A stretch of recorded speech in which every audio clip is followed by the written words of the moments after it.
Hello everyone, आप सभी का मेरे चैनल में स्वागत है।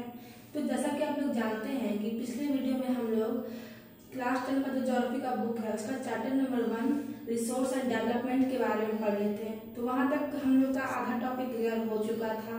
तो इस वीडियो में हम लोग उसे आगे पढ़ने वाले हैं। तो पिछले वीडियो में हम लोग क्या पढ़ा था कि रिसोर्स क्या होता है, किस किस बेसिस पे उसको क्लासिफाई किया गया है। और इस वीडियो में हम लोग पढ़ने वाले हैं आपको लैंड रिसोर्स के बारे में। इसके बारे में पढ़ने वाले हैं लैंड रिसोर्स। ओके, तो अब हम लोग जानेंगे कि हम लोग का जो लैंड है उसको किस किस तरह से बांटा गया है और उसका जो रिसोर्स है उसका किस तरह से यूटिलाइज किया गया है लैंड का। तो मान लीजिए ये लैंड है, ओके, मान लीजिए। तो इसका जो इसे 3 पार्ट में बांटा गया है, ओके। तो इसे 3 पार्ट में बांटा गया है। तो ये जो आपका बड़ा वाला जो पार्ट है ये आपका 43% बांटा गया है।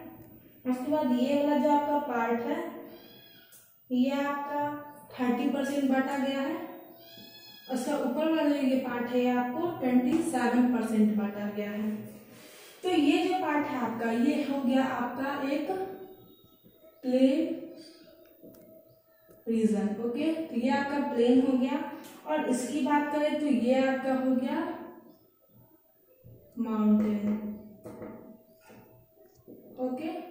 और इसकी हम लोग बात करें तो ये आपका हो गया कौन सा, प्लेट्यू, ठीक है। तो प्लेन में क्या होता है, प्लेन में एग्रीकल्चर होता है। हम लोग जो रहते हैं तो हम लोग इस पार्ट में रहते हैं। 27% जो दिया हुआ हो गया यहाँ पे आपको प्लेट्यू सब है। तो प्लेट्यू होता है मतलब एक तरह से मान लीजिए कि प्लेट्यू आपको क्यों होता है। तो यहाँ पे जो है आपका जो मिनरल्स होते हैं, फॉसिल फ्यूल्स होते हैं, उसका सब का जो है ना एक माइनिंग जो होता है वो इस पार्ट में होता है। तो ये आपको उसके लिए फेमस हो गया। तो माउंटेन्स जो है जो कि 30% है, तो ये आपको क्यों होता है, तो ये आपको होता है टूरिस्ट को अट्रैक्ट करने के लिए। कहीं पे हिल्स होते हैं, माउंटेन्स होते हैं, तो बहुत जगह के जो लोग होते हैं अलग अलग कंट्री के वो उसे देखने आते हैं कि उसका जो लोकेशन क्या है, उसका सीन होता है। इस तरह से इसका यूज होता है। तो इसके बाद हम लोग पढ़ेंगे लैंड डिग्रेडेशन के बारे में और उसे हम लोग कंजर्व कैसे करने वाले हैं। तो इसके बाद हम लोग पढ़ेंगे लैंड डिग्रेडेशन के बारे में, ठीक है। तो ये मैंने मिटा दिया। तो जैसा कि आप लोग जानते हैं कि लैंड जो होता है वो बहुत तरह से डिग्रेडेट करता है, ठीक है। तो ये टॉपिक क्या है, लैंड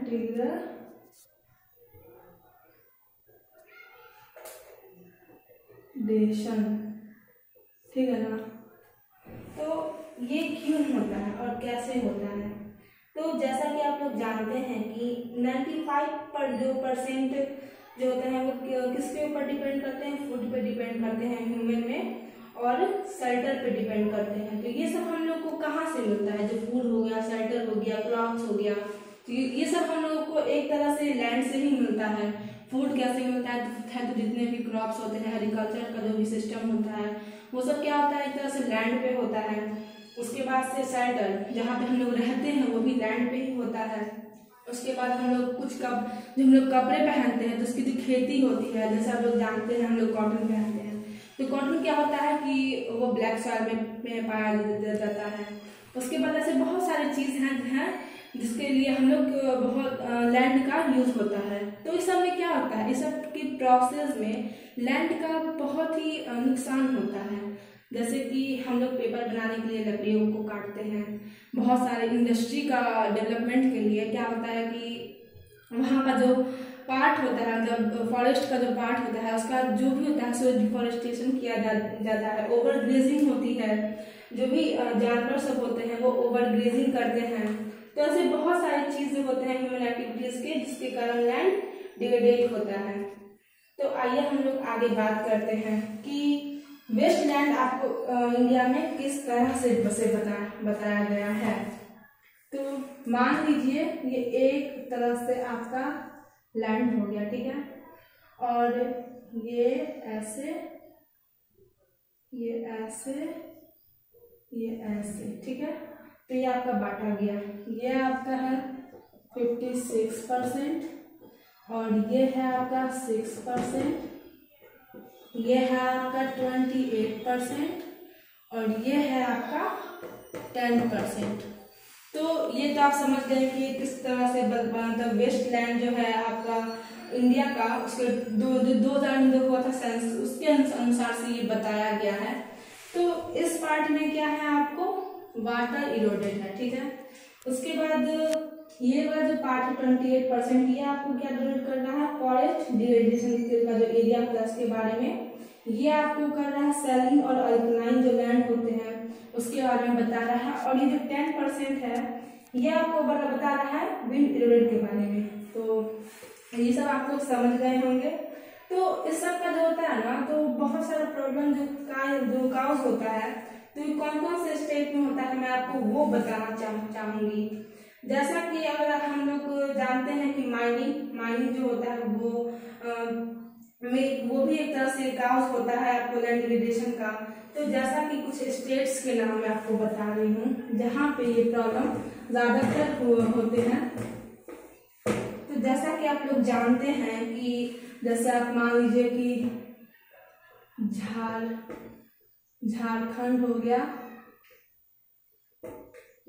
झारखंड है, उसके बाद छत्तीसगढ़ है, छत्तीसगढ़ हो गया, मध्य प्रदेश,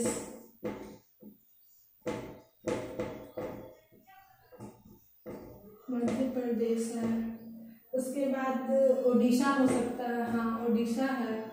तो ये सब जो कुछ ETC, ये सब जो कुछ लैंड है, ये सब जो लैंड आपको बताए गए हैं, तो यहाँ पे क्या होता है कि माइनिंग एक्टिविटीज के कारण जो होता है लैंड डिग्रेडेट होता है। उसके बाद हम लोग बात करते हैं ओवर ग्रेजिंग के बारे में। ओवर ग्रेजिंग भी बहुत बड़ा एक काउज बन चुका है लैंड डिग्रेडेशन का। तो ये आपको कहाँ पे होता है ज्यादातर, तो ओवर ग्रेजिंग जो है आपको राजस्थान में होता है, ज्यादातर राजस्थान में। उसके बाद महाराष्ट्र,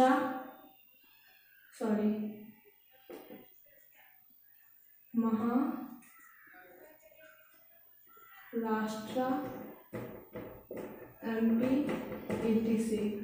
तो ये कुछ जगह है जहाँ पे ओवर ग्रेजिंग ज्यादा होते हैं, ठीक है। तो यहाँ तक आपको चीजें बहुत ही क्लियरली समझ में आ चुकी होगी। उसके बाद कुछ जो प्लेस है तो वहाँ पे क्यों होता है ओवर ग्रेजिंग, क्योंकि कुछ पानी के कारण, पानी के कारण भी ओवर ग्रेजिंग हो सकता है, ओवर इरिगेशन के कारण।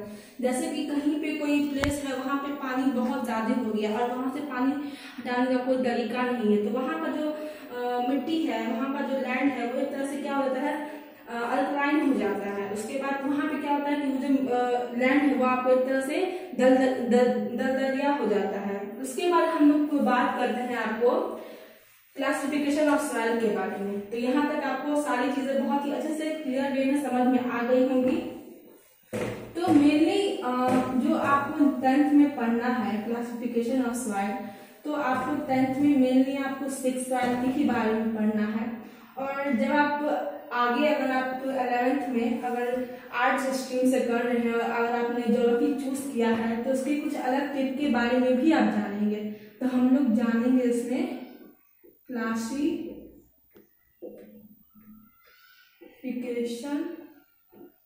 ऑफ सॉइल, ठीक है। तो सॉइल को क्लासिफाई किया गया है, ठीक है। तो अब यहाँ पे जो क्वेश्चन एराइज होता है कि सॉइल को किस टाइप में क्लासिफाई किया गया है, ठीक है। तो अब हम लोग ये बात भी जानेंगे। तो सबसे पहले जो यहाँ पे आप देख रहे हैं, तो यहाँ पे सबसे पहले आपको आता है एलुवियल सॉइल, दूसरा है आपको ब्लैक, ठीक है, ब्लैक हो गया। तो उसके बाद हम लोग जो जानेंगे वो आपको रेड एंड येलो हो गया।